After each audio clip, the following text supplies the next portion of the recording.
그리스도의 풍성하신 은혜와 사랑이 늘 함께 하시기를 바랍니다. 오늘 이 아침에는 여호수아제 6장 15절로 27절까지의 말씀, 생명의 상 큐티 11월 20일자 말씀입니다.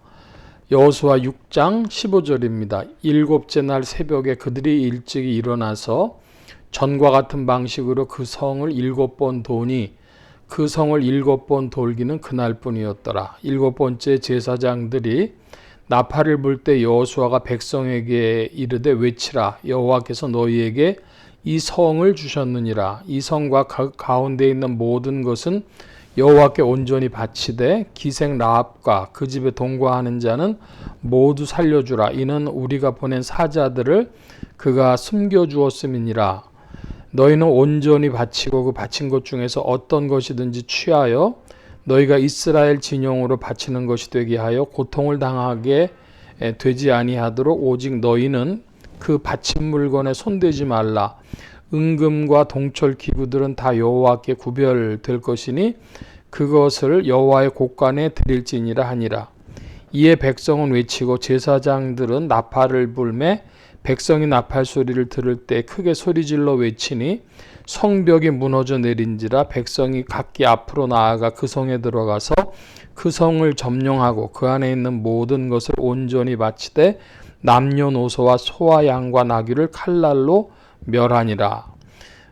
먼저 21절까지의 말씀에 보면은 일회째 되는 날 여리고성을 7바퀴를 돌고 나팔 소리와 함께 외칠 때에 그 여리고성이 무너져 내렸습니다. 그래서 그때 들어가 가지고 여리고성을 점령하고 진멸을 하는데 하나님의 명하신 말씀대로 남녀노소 소, 양, 나귀를 칼날로 멸했다고 합니다.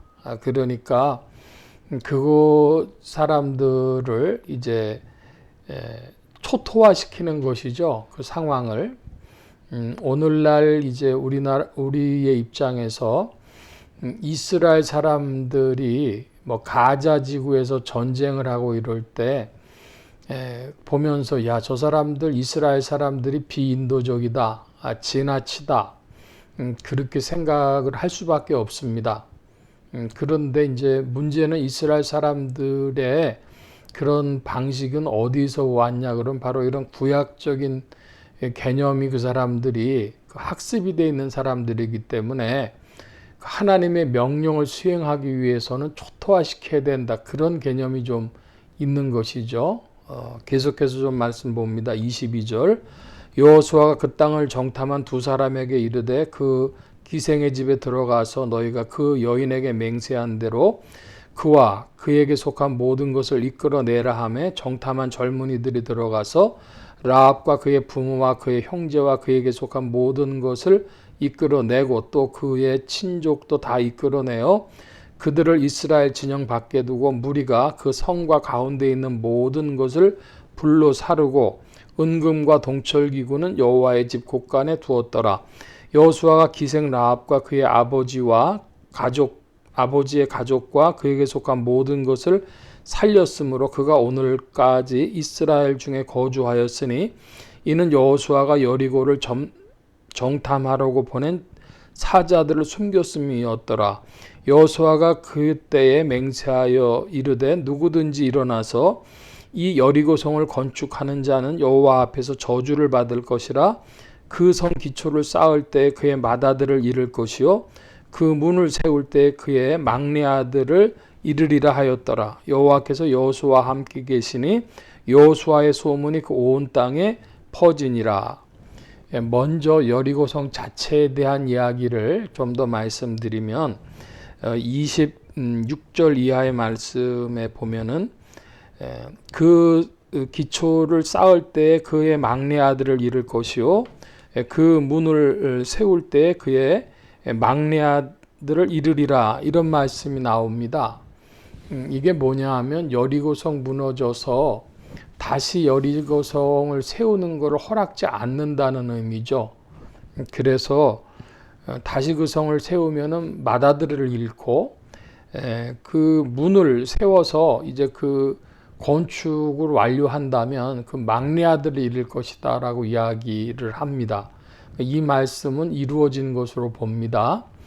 그러니까 여리고의 그 다시 여리고 성 건축은 하나님이 허락하지 않으셨다, 이런 의미를 가지고 있고요. 이제 기생 라합에 좀 더 집중해서 살펴보면은 그 기생 라합이 정탐꾼들을 살려준 일로 인해서 그 가족들, 친족들까지 다 생명을 부지하게 됩니다.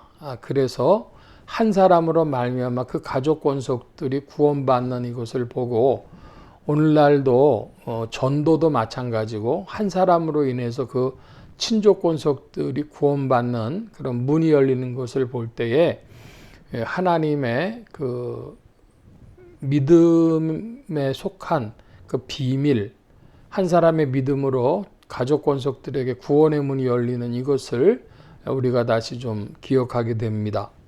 그리고 기생 라합에 대해서는 이제 그 이후에 어떻게 됐는가, 뭐 그런 우리 관심이 있을 수도 있는데, 마태복음에 보면 1장 5절에 그 라합에게서 그런 살모는 라합에게서 보아스를 낳고 그런 대목이 나옵니다. 보아스가 누구에게서 나왔느냐 그러면은 기생 라합에게서 나왔고, 또 그 보아스는 룻에게서 오벳을 낳고 오벳은 이새를 낳고 이새는 다윗 왕을 낳았다, 그런 구절이 마태복음 1장 5, 6절에 나오죠. 그래서 그 다윗으로서는 징조 할머니 뻘 되는 것이 이제 룻이 되겠고, 또 고조 할머니 뻘 되는 것이 라합이다. 바로 이 기생 라합을 말하는 것입니다. 이 마태복음의 족보에 누구에게서가 끼어든 것은 다 전후 맥락에 이유가 있는 겁니다. 그러니까 남자 이름만 거론을 하다가 갑자기 그 엄마의 이름도 거론할 때는 뭔가 문제가 되는 것이다. 덧붙여서 이 마태복음 1장 족보를 가지고 좀 더 말씀드리면, 이스라엘 백성들이 이제 야곱이 요셉을 낳아서 요셉이 살아있을 동안에 그 전부 이집트로 애굽으로 내려가서 430년 동안 지나게 되지 않습니까? 그런데 그 이제 야곱이 살아있을 때 유다가 그 큰아들이었고, 유다로부터 시작을 해서 유다는 다말에게서 베레스와 세라를 낳고, 베레스는 헤스론을 낳고, 이렇게 족보가 이어집니다. 유다로부터 치면은 유다 다음에 베레스, 헤스론, 람, 아비나답, 나손, 또 살몬 이렇게 내려오는데요. 7대가 계속됩니다. 성경학자들 중에서는 14대씩 세대를 끊어가지고 마태복음 족보를 기록하고 있는데, 특별히 그 첫 번째 나오는 430년 동안을 7대로 유다 이후로 베레스, 헤스론, 람, 아비나답, 나손, 또 살몬, 이렇게, 그래서 살몬은 라합에게서 보아스를 낳고 하는 이런 이 족보가 430년이 맞냐 하는 질문이 있어요. 그렇게 되면 보통 한 세대를 30년으로 보는데 30년이 아니라 6, 7이 40에서 60년 이상이 한 세대를 지금 적고 있는 것이거든요. 그래서 그것은 의문이다, 이렇게 하는 그 족보의 문제가 나옵니다. 그러나 중요한 것은 살몬은 라합에게서 보아스를 낳고 보아스는 룻에게서 오벳을 낳고, 이 부분이 크라이막스와도 같은 것인데 이방 여인들을 통해서 다윗에게 그리고 그리스도께로 족보가 이어지는 이 대목은 중요한 것입니다. 그래서 이 라합은 이제 이 다윗의 조상이 되었다, 그런 부분을 우리가 알 수가 있습니다. 오늘은 여호수아 말씀의 그 기생 라합의 족보 문제로 마태복음과 함께 잠시 살펴보았습니다.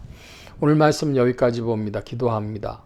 만복의 근원 되신 주님, 함께 해주셔서 오늘도 우리의 신앙이 그리스도 예수 안에서 믿음을 내는 자들이 되게 하시고 기생 라합처럼 그가 하나님의 정탐꾼들을 살려주는 일로 자기의 생명을 거는 결단을 했사온데 그것이 가족과 또한 친족들을 살리는 구원의 길이 된 것을 볼 때 오늘날도 우리의 믿음이 결단 있는 믿음이 되게 하시고 그로 말미암아 구원의 문들이 친족 권속들과 혹은 친지들과 이웃에까지 열리는 그런 믿음들의 소유자들이 되어지도록 성령님 도우시고 이끄시고 인도하여 주옵소서. 주의 돌보심 구하며 한 주간 남은 날들에도 세임 주심 의지하올 때에 예수 그리스도의 이름으로 기도하옵나이다.